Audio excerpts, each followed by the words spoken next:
வணக்க மக்களே, இந்த பதிவு யாருக்குன்னா டிவிகே நண்பர்களுக்கு. அதாவது நம்ம கட்சியை எல்லாரும் தாறுமாறாக சில நேரங்களில் விமர்சிக்கிறாங்க. அப்படி விமர்சித்தாங்க அப்படின்னா நீங்கள் கோவப்படக்கூடாது. அதுக்கு பதிலாக அதை ஒரு நல்ல மெச்சூர்டான வேலை ஹேண்டில் பண்ணணும். என்ன பண்ணணும் அப்படின்னா, அடுத்த எலெக்ஷனில் இந்த மாதிரி பேசுகிறவங்க எந்த தொகுதியில் நின்றாலும் சரி, அவங்கள டெபாசிட் இழக்க செய்யணும். அதுதான் அவங்களுக்கு நம்ம கொடுக்குற பரிசாக இருக்கும். ஒருத்தன் நம்மளை உசுப்பேற்றுறான், கடுப்பேற்றுறான் அப்படின்னா நம்ம கடுப்பாகி வார்த்தையை விட்டுறக்கூடாது. அதெல்லாம் கேட்டுட்டு அதை அவங்களுக்கு ரெக்கையை உடைச்சா மாதிரி ஒரு விஷயத்த பண்ணணும். பதவியை பறிச்சதுக்கப்புறம் அவங்களுக்கு என்ன மரியாதை இருக்க போகுது சொல்லுங்கள் பார்ப்போம். இப்போ அனிதா ராதாகிருஷ்ணன் திருச்செந்தூரில் இருந்தாலும் சரி, தூத்துக்குடியில் இருந்தாலும் சரி டெபாசிட் இழக்க போகிறார். அவர் வாயை கொடுத்து அவரே மாட்டிக்கிட்டார். அவருக்கு மெச்சூரிட்டியே கிடையாது. இத்தனைக்கும் அவர் அதிமுகலேருந்து திமுகவுக்கு வந்த மனுஷன். அவர் ஒரு ட்ரூ பேட்ரியாட்டோட கிடையாது டிஎம்கேக்கு. அதனால் தேவையில்லாமல் பேசுகிறார். அதே மாதிரி இந்த சிவாஜி கிருஷ்ணமூர்த்தி அவர் என்னெல்லாம் பேசினாரோ, முடியாதுன்னு சொன்னாரோ அதெல்லாம் நடந்துருச்சு. அதே மாதிரி நம்ம உதயநிதி ஸ்டாலினும் தேவையெல்லாம் பேசிக்கிட்டு இருக்காரு. அவங்க அப்பாவுக்கு யார் ஸ்கிரிப்ட் எழுதி கொடுத்து அவங்க அப்பா ஒழிச்சாங்களோ அவங்க தான் இவருக்கும் ஸ்கிரிப்ட் எழுதி கொடுக்குறாங்க. இவரும் அதை அப்படியே மாறாமல் படிச்சுட்டு அந்த பேப்பரை எடுத்து அப்படி பின்னாடியோடு வைக்க முடியல அவரால். உடனே எடுத்து அப்படி கீழே கொடுக்குறாரு, உடனே கைப்பில் வாங்கி கீழே வச்சுக்கிறாரு.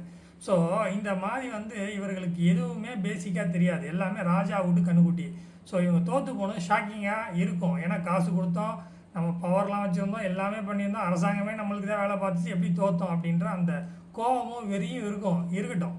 நம்மளுக்கும் அந்த வெறி இருக்கணும். எப்படி அப்படின்னா இவங்களை அடுத்த எலெக்ஷனில் எப்படி தோக்கடிக்கிறது அப்படின்றதுல நம்ம வெறியாக இருக்கணும். அது மாதிரி மற்ற கட்சியில் இருக்கவங்க நம்மளை மாதிரி நம்ம டிவிகேவை பற்றி தப்பாக பேசக்கூடாது அப்படின்னா நம்ம கட்சியில் ஒரு பைலா வரணும். அது என்ன அப்படின்னா, வேறு கட்சியை சேர்ந்தவங்க டிவிகேயை பற்றி தப்பாக பேசிட்டு கொஞ்சம் வருஷமோ கொஞ்சம் நாள் கழிச்சோ டிவிகேக்குள்ளார வரணும் அப்படின்னா குறைஞ்சது 5லேருந்து 10 வருஷம் கட்சி பணி செய்யணும். அடிப்படை உறுப்பினர்லேருந்து அவங்களுக்கு எந்த ஒரு பதவியும் கிடைக்காது அப்படின்னு ஒரு ஸ்ட்ரிக்டாக ஒரு பைலா போட்டாங்க அப்படின்னா இந்த மாதிரி மற்ற கட்சியில் இருக்கவங்க விமர்சனம் பண்ணுறதை நிறுத்திடுவாங்க. ஏன்னா நாளைக்கு ஏதாவது நம்ம பேசி சிக்கலாச்சு அப்படின்னா நம்மளை டிவிகேல நம்ம எதுவும் பண்ண முடியாதுன்ற ஒரு பயம் இருக்கும். அதை கண்டிப்பாக அதை நம்ம உருவாக்கணும். இது நம்ம டிவிகே நண்பர்களுக்கும் கொஞ்சம் யூஸ்ஃபுல்லாக இருக்கும். ஏன்னா நிறைய பேர் ஆரம்பத்தில் வேலை பார்த்து கஷ்டப்பட்டு வந்தவங்களாம் இருப்பாங்க. ஸோ அவங்கெல்லாம் முதல்ல ரெக்கனைஸ் பண்ணணும். புதுசாக வேறு கட்சியிலேருந்து வராங்க, அவங்கக்கிட்ட பவர் இருக்குது, பணம் இருக்குது அப்படின்னா அவங்கள உடனே ப்ரொமோட் பண்ணி அவங்களுக்கு பதவி கொடுத்துடக்கூடாது. அது நம்ம திமுகவும் அதிமுகவும் என்ன செஞ்சாங்களோ அதை நம்ம செஞ்ச மாதிரி ஆகி போயிடும். ஸோ அதே மாதிரி மக்களே ஒன்று நல்லா புரிஞ்சுக்கோங்க. ஒருத்தர் உங்ககிட்ட வெறுப்பாக காட்டுறாங்க அப்படின்னா கடவுள் உங்கள் பக்கம் இருந்தார் அப்படின்னா அவங்க என்ன பேசுகிறாங்களோ அது அப்படியே ஆப்போசிட்டாக நடக்கும். அதுதான் இப்போ நடந்துக்கிட்டு இருக்குது. ஸோ ஒன்று புரிஞ்சுக்கோங்க, நம்ம வன்முறைக்கு எந்த காலத்துலையும் போகக்கூடாது. அதே நேரத்தில் நம்ம இல்லை யார்